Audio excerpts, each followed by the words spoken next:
All right, so we've talked about food cost. We've talked about beverage cost.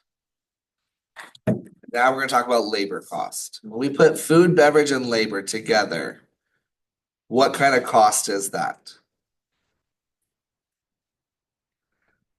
Think back to chapter 1. Oh, it's a long time ago. Yes.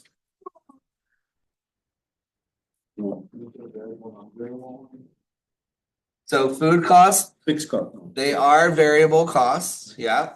Fixed. But when we do food and beverage and labor together, those three, they equal what? Food and beverage and labor. Giving you a hint, the first letter is a P. Prime cost. Excellent. Okay. That is our prime cost. Remember, because it's our most controllable cost. We can control how much product we purchase. We can control what product we purchase.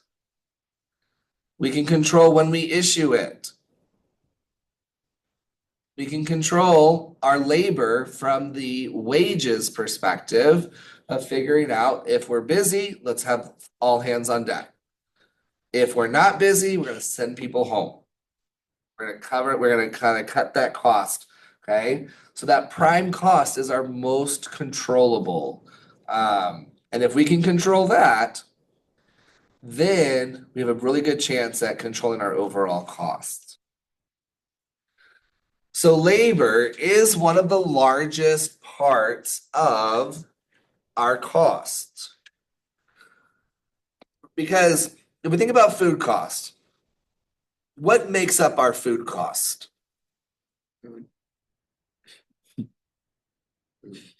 The ingredients, right? Yeah. That's it. Just the ingredients. But when we're talking about labor, we're talking about the salaries that we pay. And it doesn't matter if we have one person walk in our door, if we have 1,000 people walk in our door. We're paying that manager the same amount. So the more people that walk through our door, that cost per dollar, right? That cost per labor goes down. We have our wages. Those are our hourly employees. We have benefits. Okay? We have paid time off. We have paid time off as a benefit, and I take 4 hours off, and they got to pay me for those 4 hours, whether I work for them or not, right? Then that's money that's coming out of our labor budget. And then we have taxes. Yep. Okay. The next time you look at your paycheck and you see the Social Security, the FICA, taxes, that is just half of your responsibility of the taxes. Your employer pays the other half. So if you're showing that you're paying $200 in this tax, your employer is also paying $200. They're paying the other half of that tax. Okay. Employers also pay into unemployment tax. Yes, sir. What is unemployment tax? Is that if the person has been fired, I guess you have to be fired, and they're paying your labor. I mean, Yeah. your wages, yes. Exactly. Yeah. Right. So think about during the pandemic where a lot of people got laid off and they were all collecting unemployment. Where does that money from unemployment come from? It comes from that tax. Yeah. Right? It's almost like insurance. They've paid up front so that if somebody does have to come and take out that unemployment, then that money is already there for that person, right? So that unemployment tax. So labor, when you talk about it, people say, oh, let's raise the minimum wage to $15 an hour. Okay. That is great, right? That's admirable. That's wonderful. It would be great if everyone could actually get paid $15 an hour. But what happens when you pay $15 an hour? What else goes up? The taxes goes up. The taxes go up, the benefits go up, right? And so in order to compensate for that, what does the restaurant have to do? Charge more money. They gotta charge more money. So that burger is no longer $5, now it's $8, right? Right. And so it's wonderful to have a blanket statement of minimum wage should be $15. But it's different to figure out how do you make that to where it works for both the associate, the team member, and it works for the employer, right? I mean, Bucky's must be doing something right. I don't know, when's the last time y'all went to Bucky's? I love Bucky's. I go Bucky's all the time. Right? And you look at that little $17, right? A-frame, like 18, 19, $25 an hour, and I'm like, well, I don't maybe trust in the anywhere that summertime. advertises how When I high gotta, their what's starting that? pay. I don't trust anywhere that advertises how high their starting pay is. McDonald's does. It's sketchy to me. I feel like it's Why? a horrible work environment if they're advertising that high of a starting pay. But my thing is with Bucky's is they have the volume to Yeah, there's pay plenty, that, yeah. right? Like they have I mean, think about it. You can go in there any time of the day and it's usually jam-packed full of Oh. people. I would love to know what their daily sales revenue is, right? And that allows them to be able to provide that. I can understand that because, if you're trying to attract people, yeah, I can see why that could lead to a potential skepticism on the work environment. It's Yes, just like, sir. it's just an initial, like, I'm gonna be more wary looking into it. Yeah. Yes, sir. But at the same time with the con where Walmart used to just put people on 32 hours, didn't pay any medical costs, any benefits. So, there's a pro and con to all things, Yeah. And those guys were ripping the regular workers off for millions and millions of dollars. Yeah. Absolutely. Yep, absolutely. So, but just think about that from a manager's perspective. When your manager says, "Hey, I need you to clock out because I'm out of labor dollars," I right? agree, Or yeah. when they say no overtime, I'm out of labor dollars. That just means from their budget of what they were allowed to spend on their budget, Yes, sir. they've already spent that money based on the hourly wages, okay? So one thing that we can look at to see how efficient we are, right? When we're looking at food cost percentage, that tells us how efficient we are with spending the ingredients, the cost of the ingredients for the food. How much we sell the entree for, how much it costs us to make it, that's our food cost percentage. With labor, we can look at labor percentage as well, but we also can look at our our labor dollars, how many guests we serve per labor dollar that we spend. Okay, so what does that word per represent? Much. It represents what? Divide. Divide. Thank you so much. So divide, that word per, remember, always represents divide.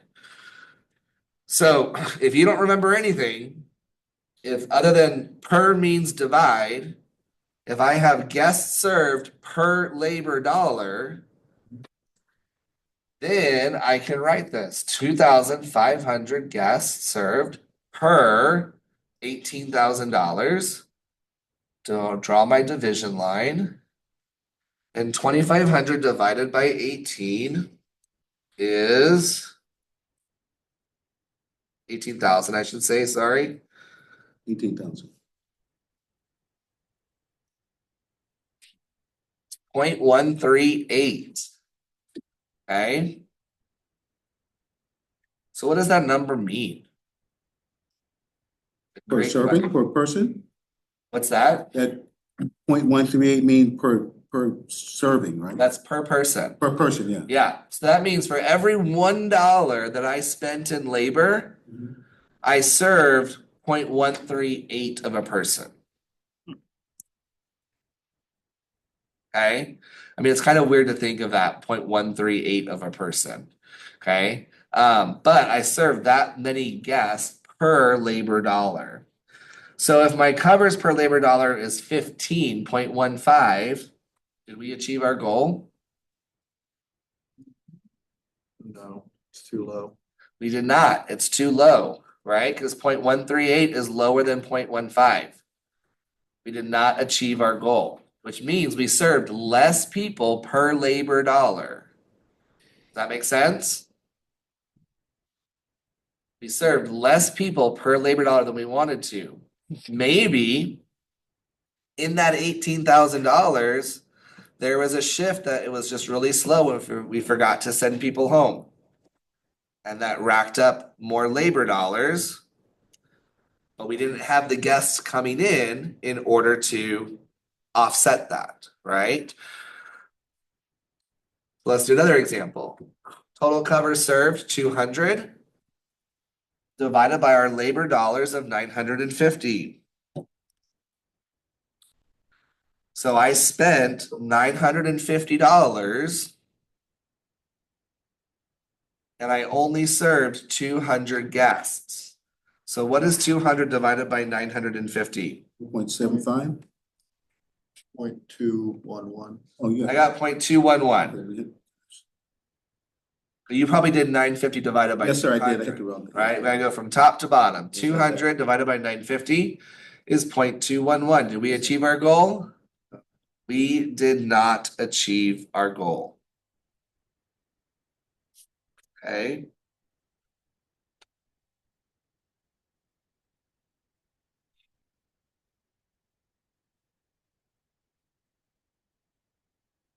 How is the goal calculated? Okay, so 0.25, that's like basically every like a quarter of a person, right? So for every $4, we've served one person.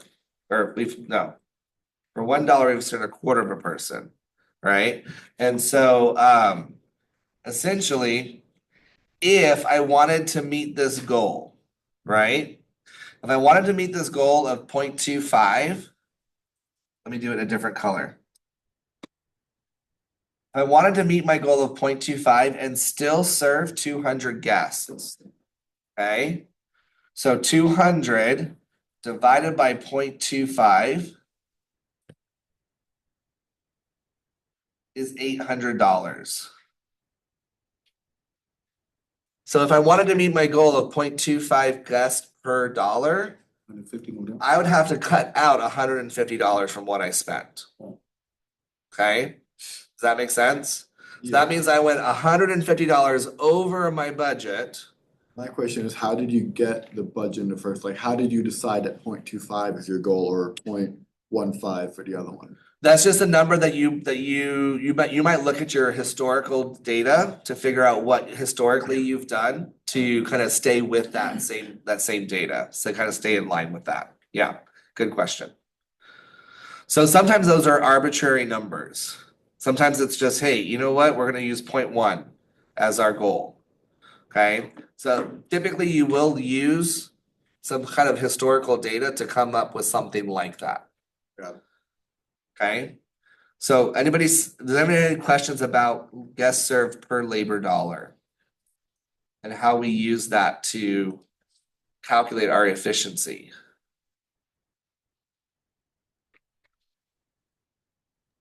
All right, last one. Total covers served is 7,500. We divide by 65,000.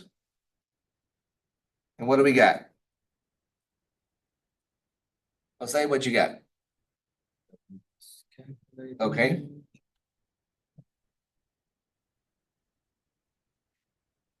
$0.115. Okay, sounds great. Awesome. Thank you, Maria. So did we meet our goal? Yeah. Yes, we exceeded our goal. That means we served more people. We served more people. We were more efficient with our labor dollars. We served more people than we thought we were going to. Okay. Questions, comments, concerns?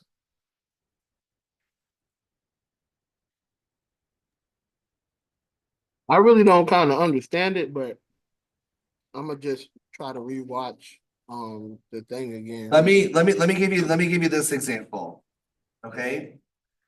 So my goal is 0.1 person, right? 0.1 of a person for every labor dollar that I've spent. Okay. So if I take 7,500, if I want to meet my goal, just meet it. That means I have $75,000 in my budget for labor costs. Okay. At 7,500 people, I have $75,000 in my labor budget. With that same number of people, 7,500, I actually spent 6,500, 65,000. So I saved $10,000 somewhere.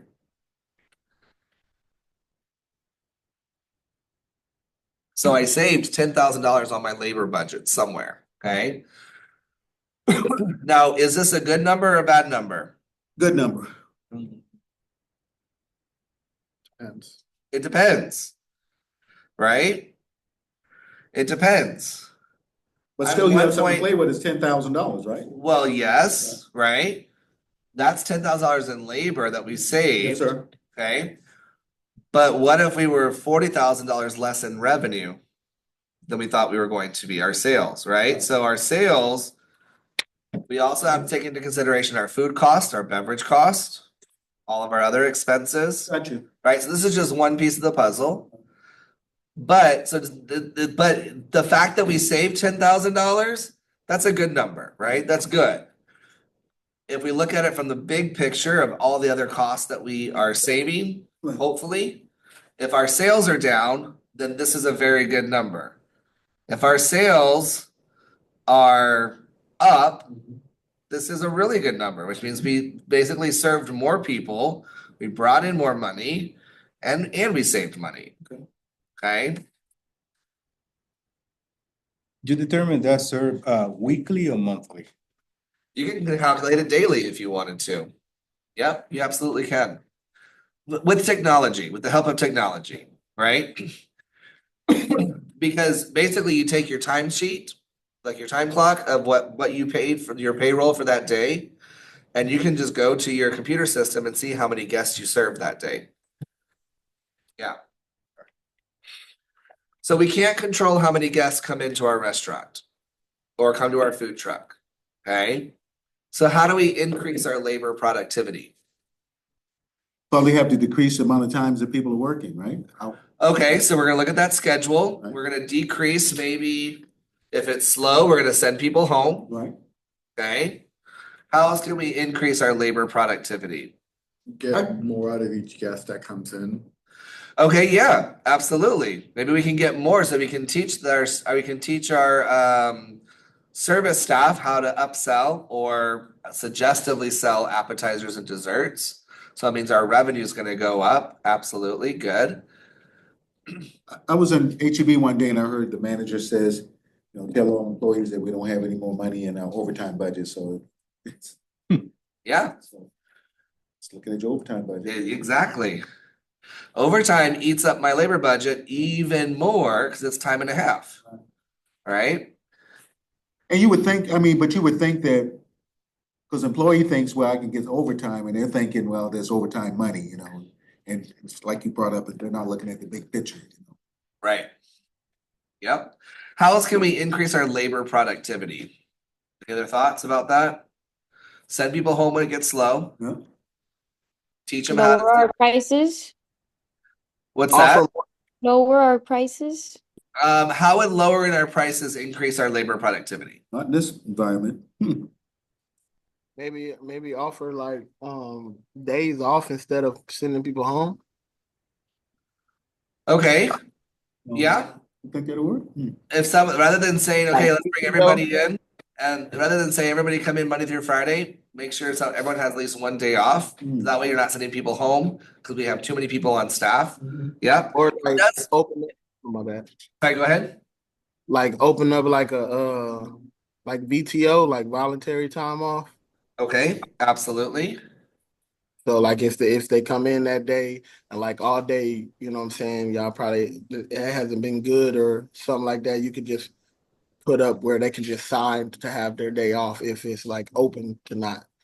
Yeah. Then if somebody else who actually wants to stay longer, the opportunity to still try to stay longer. Yeah, I mean, there are people that would. I mean, when I was working at TGI Fridays, there was always at least one person that was the first one to volunteer to go home. Right? They were very happy to go home.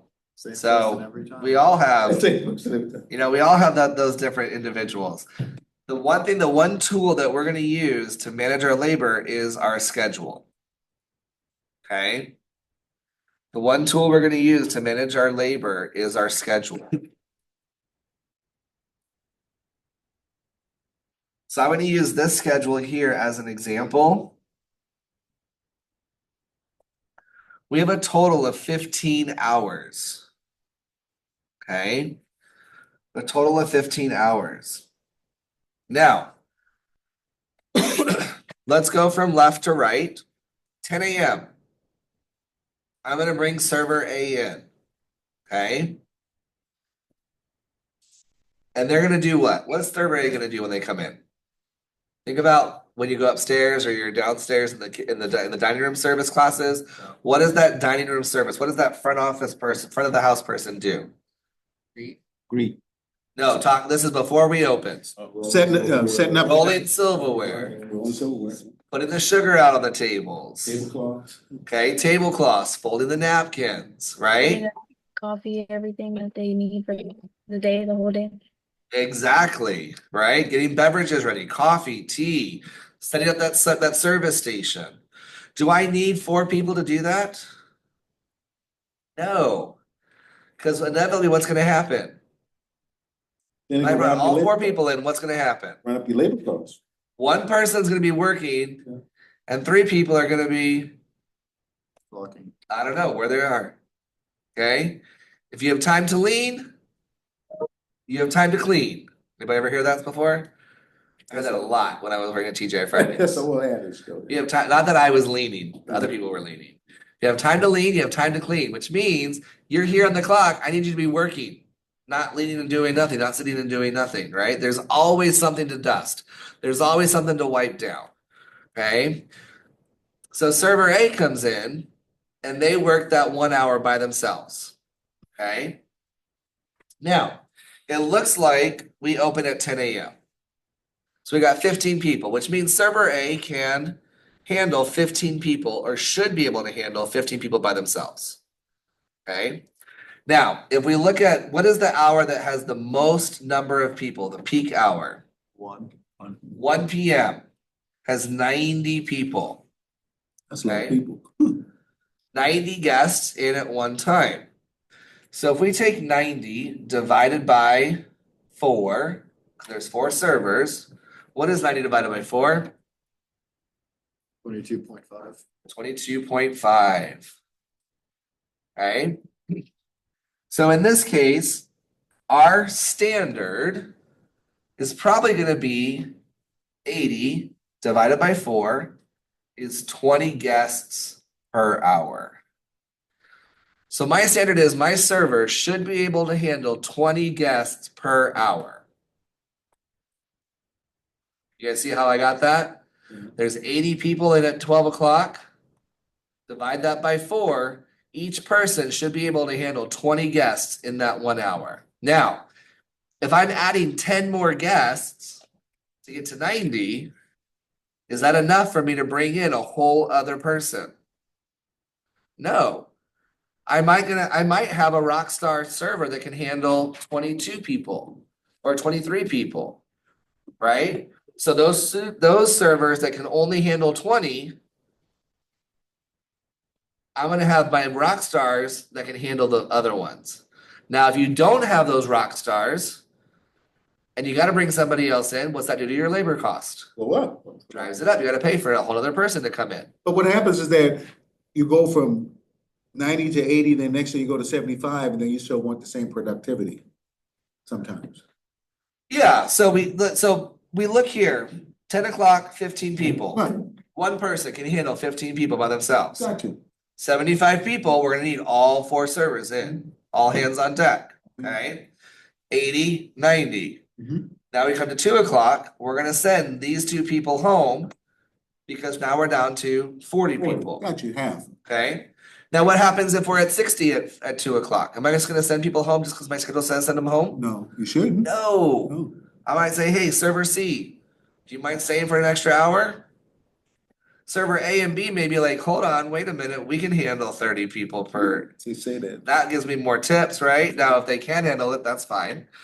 But if not, remember what we talked about at the beginning of the semester. If my sales are high, then you can justify why your labor cost is higher. Because if we're slow, we got to send people home. But if we're really busy and I need those people on the clock, then you can justify why your sales are up. My costs are up, my sales are up. Okay? It costs me more in labor to service the people that came in. Okay? So this is how we can basically save this type of money. Now, let's say you never came into Mr. Uminski's cost control class. And you're like, you know what? I'm gonna bring in all four servers the entire time. So that's 1, 2, 3, 4, 5. That's 5 hours on this one day, this Gotcha. one shift. Okay. And let's say we're only open during this time. That's 5 hours. And let's say we are gonna pay our servers $12 an hour. What is 5 times 12? 60. Times 360 days a year? That's not a dollar sign, sorry. It's a lot.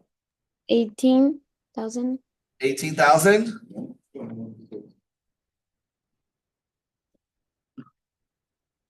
Oh no, I put 300, sorry. 21,600. 21,600. So 21,000, oops. Yeah. $600. A lot of money. And that's just my servers, that's my front of the house. Right. That doesn't take into account the back of the house, my back of the house schedule. $21,000 just by writing your schedule efficiently. Okay? But most people, and that's the thing, but because most people, when they, especially people that try to run a truck service or open a little restaurant, they really don't understand, the principles behind it, which is. Right. Absolutely. And then that's where you guys come in and you're like, hey, I'm a restaurant consultant. Let me see how you're doing it. You're gonna be the next Gordon Ramsay. You're gonna yell and scream. You're gonna say, hey, look, this is what you're doing. This is what you could do. This is the money you could save. All right, so let's talk about turnover rates. What is turnover? New people or inventory or whatever happens to. Exactly. When people quit or they're fired, we have to replace them. Okay, that turnover rate. So to figure out what our turnover rate is, we take the total number of employees that were hired during a particular period, and we divide that by the number of employees that we need on hand to run our restaurant. Okay, so envision yourself being fully staffed, we have everybody we need. That's the number of employees you're gonna have on the bottom. Okay? So to have this example here, we have 115 employees that we hired during this particular time period. And we divide that by the 75 employees that we need to operate. And that's 1.533.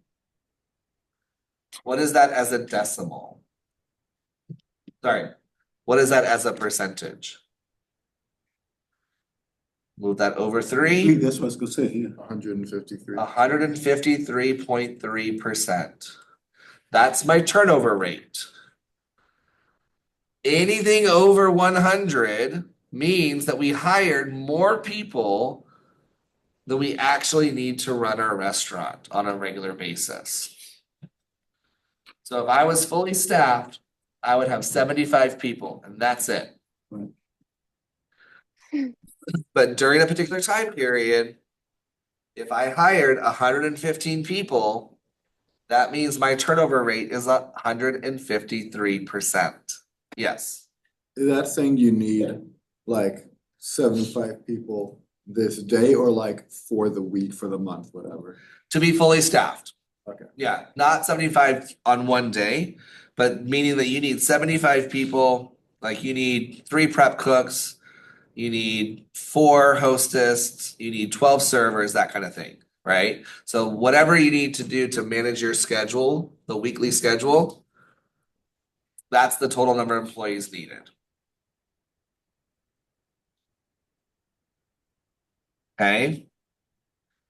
So now 153% times the 75 employees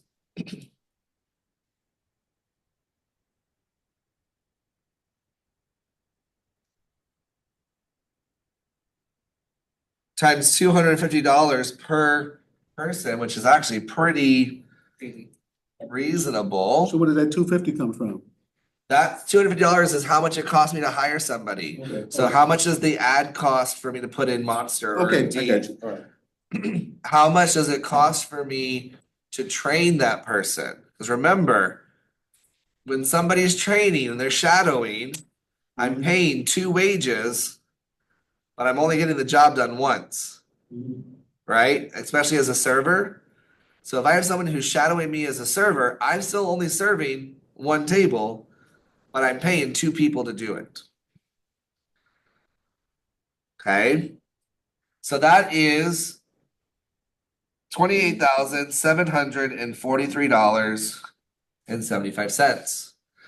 That's how much I spent in hiring people during this particular period.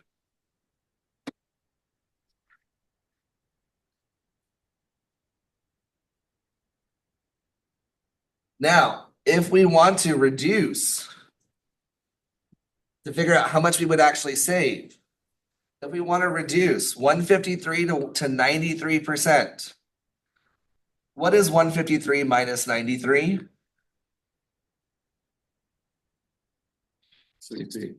60%. So if I want to figure out how much money I would save if I were to reduce my turnover rate, 0.6 is my 60% times the 75 employees times $250. 7,200. I would save $11,250.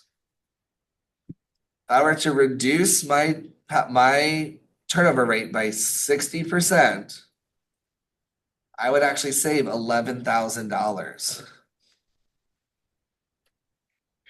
Most of the time, people quit people. Most of the time, people don't quit jobs, they quit people. That's something you'll learn in a lot of management classes. Okay. I personally would hate to be the reason why somebody quits a job.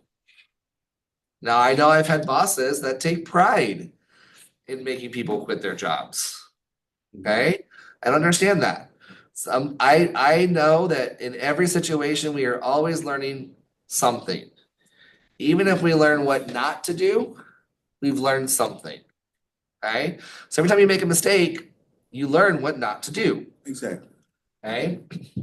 So be that manager, be that leader that inspires your associates, inspires them to stay, save $11,000, and say, okay, guys, ladies and gentlemen, I got an extra $11,000 because we have to hire these number of people.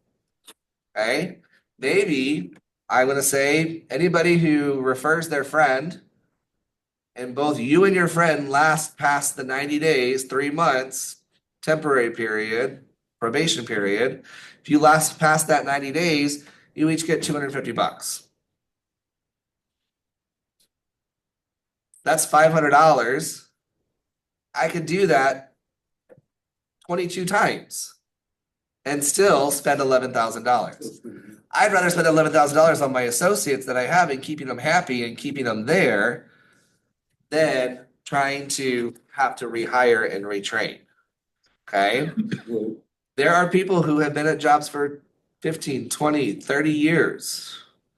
I know there's some hotels downtown that they have associates that have been at the hotel since that hotel opened.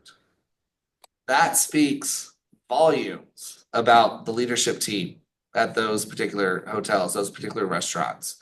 The fact that people are willing to stay there for that duration of time is incredible. Okay. So strive to be that person. Not only are you going to be cutting your cost and managing your expenses, but you're also trying to make the environment at your restaurant, at your hotel, at your place of business in a way that if you're taking care of your associates, who are they going to take care of? Customers. Take care of the guests. Okay. That's Mr. Marriott right there. You take care of your associates, they'll take care of your guests. Okay.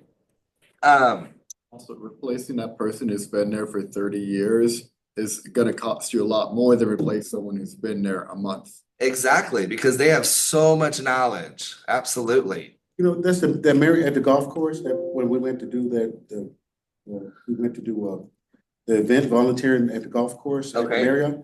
Some of those employees been there 40 years, and I asked them, why have you been there 40 years? They go, we get a free room. That's what they said, anywhere in the world, a free room. Yeah, Wow. nice. All right. Do we dare to do chapter 10 in 9 minutes? No. Yes, of course we can. This looks like a lot of blanks to fill out. Guys, chapter 10 is a lot of the same information that we've already covered in other chapters. Okay? So, we have a 4-step revenue security system. Okay, now we're talking about protecting money, protecting the dollar. Okay? The first step is to verify what is actually served. Okay? So that's the kitchen issues. What actually left our kitchen? Okay, we want to verify that. The sales report, the guest checks, we can look at those and see what was actually ordered. Okay? The variance. How do we find the variance? Remember, we take the quantity issued, the quantity returned, and the total prepared. So if we take quantity returned and total prepared, what's 5 plus 45? 50. If we issued 50, what is 50 minus 50? Zero. 0. Okay. If we returned 3 items, which not means returned as in the guest didn't like it. It was returned back into our cooler, and then we're going to use it again tomorrow. That's what items returned means. And then 3 plus 22 is 25. We issued 25, so what's 25 minus 25? Zero. 0. That means we have none missing. The New York strip, 11 plus 34. 45. 45. 45 minus 45? Zero. 0. Pasta Primavera, 4 plus 11? 15. 15 minus 15? Zero. We're not missing anything. No. Everything is accounted for. Okay? I did that wrong. What? This is probably why I shouldn't have tried to rush in 9 minutes. See? Hold on. Now we have 6 minutes. Quantity returned. Cause I thought you said issue and prepared. Oh, go ahead, never mind.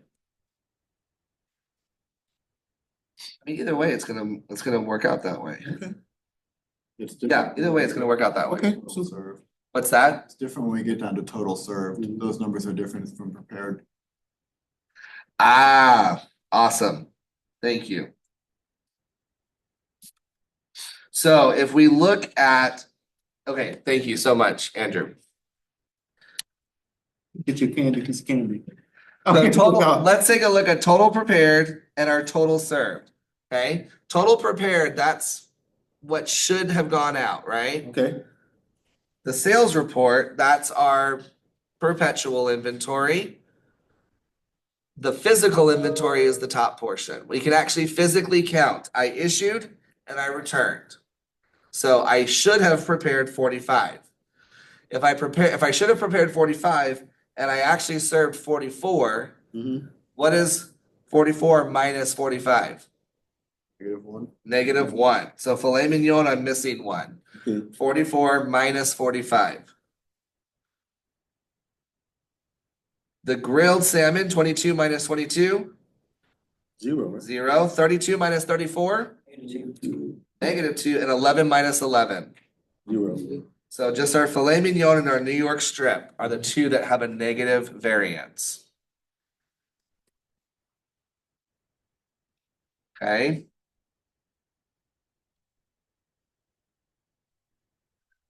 So that's, when you go back to the sales report, that'd be ticket sales, right? Yes, I'm gonna print out all the things that I actually sold, Okay, all right. okay? Those are things that have tickets. Got you, sir. So that means I prepared 45 steaks, right? If I look at my physical inventory, I issued 40, I returned 5. Sorry, I issued 50. I returned 5, which means I prepared 45 steaks at some point during that shift. But then I go and look at my sales report and it says that I only served 44. Right. That means I'm missing a steak somewhere. Okay. Next, issues with overcharging a guest. What's an issue with overcharging a guest? They get mad. They get mad. Have I told you my story about the chicken place that charged me 25 cents to upgrade my drink? Okay, I ordered a meal and then it came out to more than I thought it was. I looked at my receipt and they charged me 25 cents to upgrade to a large drink. They didn't ask me to upgrade to a large drink. They just did it. And then I look around the dining room and guess what? Everyone has a large drink. So I'm thinking, okay, so I walked up to the guest, the cashier, and I said, do you make it a point to overcharge your guests for things that they don't ask for? She was really confused, and I told her, I was like, I didn't ask to be upcharged, but you did. And she's like, would you like your money back? I said, yeah, I would. And so she gave me a quarter, and then I was like, well, technically you owe me 27 cents, but I'm not gonna get into it for 2 pennies. So 25 cents, I'll never go back to that restaurant. This is a chain up in Dallas area. They have chains all over the country, and I'll never go back to that restaurant because of 25 cents. Call them out. Who is it? I'm not going to call them out. No, it's not a well-known chicken place. Okay, Golden chicken. I'm still going to Chick-fil-A. Okay, don't worry about that. I'll go to that every day. All right. So if they overcharge a guest, then they may not ever come back. Okay, or the next time they come in, they're going to expect to pay a certain amount. So what's an issue with undercharging a guest? Then that affects your bottom line. Yep, it affects our bottom line, which means that we're serving it. Right. It cost us the amount, but we're not bringing in the sales. Okay, good. What else? They might start expecting that. Yeah, so if they come in and they order a certain amount of food and it costs them $18 because you've undercharged them, the next time they come in and somebody charges them correctly, now it's $20, they're gonna be like, wait a minute. I was in here 2 days ago and it was Exactly. $18. Why is it now 20? Okay, so it's gonna cause a lot of issues. So you wanna verify what was actually on the sales reports. I told y'all last time about my manager at Chester's, where she literally would have to verify what was on the front was printed on the back of the ticket. Every single ticket for every single order, the manager had to verify that it was charged correctly. Wow. It's a very big deal. We also want to look at verifying our payments. So the cash control, who is actually handling the cash? Debit cards and credit card payments have to be settled at the end of the day. This is not, I don't think this is on your notes. Oh, I'm like. This part is not. Okay. Oh yeah, it is. Once we settle credit card payments, the amount goes into our accounts payable, or sorry, accounts receivable. Go receivable. Accounts receivable. CEIVABLE. Accounts receivable. That's money that's owed to us. Accounts payable is what we have to pay our bills. Okay, so debit cards and credit card transactions, that goes into an accounts receivable into our accounting. Coupons. If a coupon says buy one, get a second one free, that second one free, that coupon is like currency. Oh, You have to turn those coupons in, because otherwise, why did you justify giving somebody a free hamburger when you turn in all your receipts at the end of the day? I got you. Okay. I got you. Yeah, that I makes know that I'm at 3:15. If you all will give me at least 5 more minutes, then we don't have to come back to class, like I said, for the project. Okay. all right. Are we okay with that? If you do have to log off, I understand. If you need to leave, I completely understand. The last thing is our deposits. Okay. We've already done this in chapter 8, so that's why it's kind of a little bit redundant, okay? But my total sales were 1,500 from the server report. My credit card sales were 1,220. So how much does my server have to deposit? 280. We subtract that 1,220, because remember that 1,220 for credit cards is not actual money. Right, But they sold 1,500, subtract the 1,220, and they have to turn in $280 in cash. Something as simple as that. So their total is $280 hand back in cash. Those of you who are online, let me pull this up real quick so we can see. Okay. 1,500 minus the 1,220. They're gonna deposit $280 in cash. Okay. Now, for the sales report, yeah, okay, we're gonna figure out what our total deposit is. Oh, man. what's wrong? There's a lot here. I told you there's a lot of blanks to fill out. Yeah, you're right.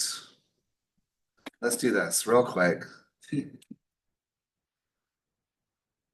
Yeah, me,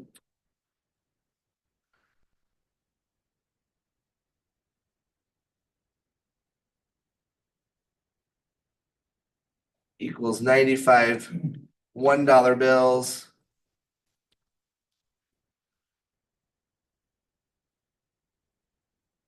Okay.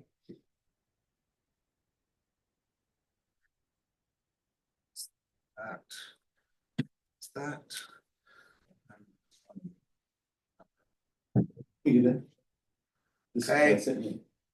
Okay. And then equals that times that. You can write the numbers in if you would like to. 240. Oh, you got the rest. So the total is 2604.30, I believe. Yep. Okay, so that's my total. What do we do with our bank?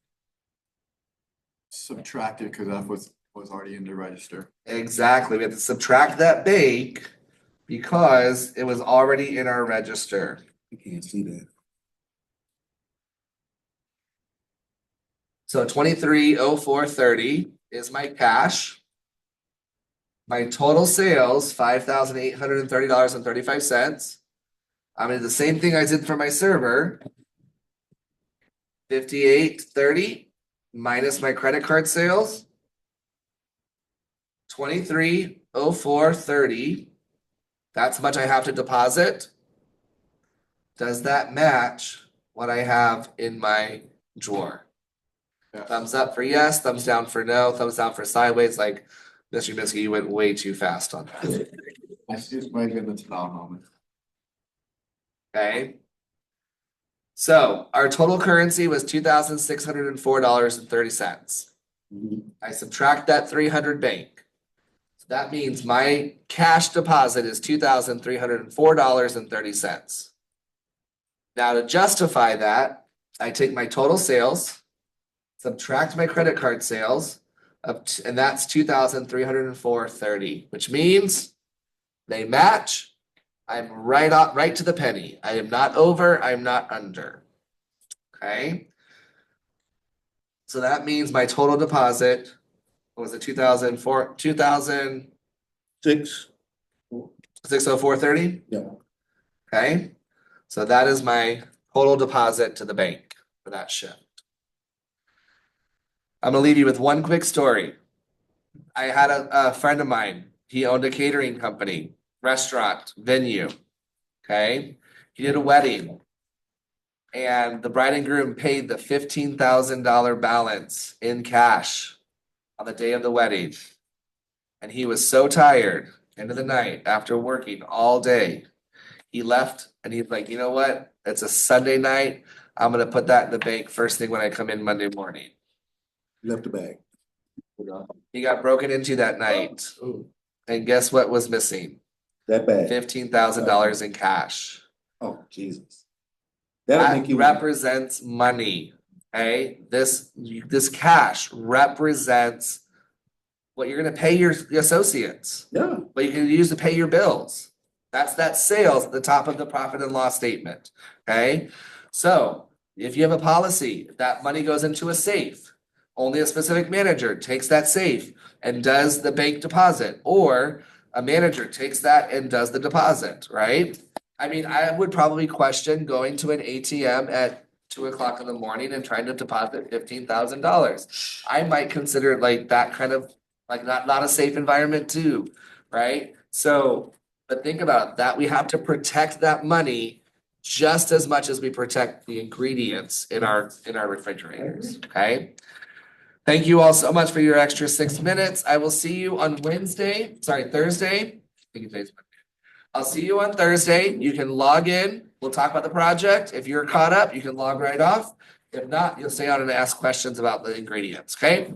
Thank you sir. so much. I will post both of these in Canvas. Edward. That's not my turn. It was always, he always has time. Oh, I get it.